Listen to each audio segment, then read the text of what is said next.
మాట చెప్పమంటారా? క్రిస్మస్లో ఇవ్వటం ఉంది. దేవుడు ప్రేమించి తన ప్రియకుమారుని ఇచ్చాడు. తన ప్రియకుమారుని యేసుక్రీస్తు వారు మనకు బహుమానంగా, దేవుడు బహుమానంగా క్రీస్తుని ఇచ్చాడు.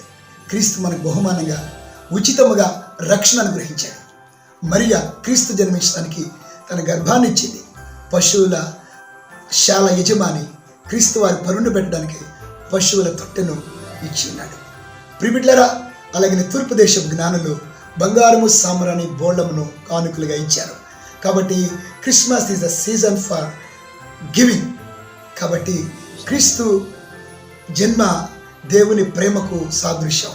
కాబట్టి మన ప్రేమను అందించడానికి, మనకు కలిగింది లేని వారికి, పేదవారికి పంచడానికి, క్రీస్తు ప్రేమ రుచి చూపించడానికి క్రిస్మస్ పండుగ. కాబట్టి క్రిస్మస్లో ఏమీ వాక్యాన్ని వృద్ధమైనవి లేవు, అవి ప్రతిబింబాలుగా సాదృశ్యాలుగా ఉన్నవి.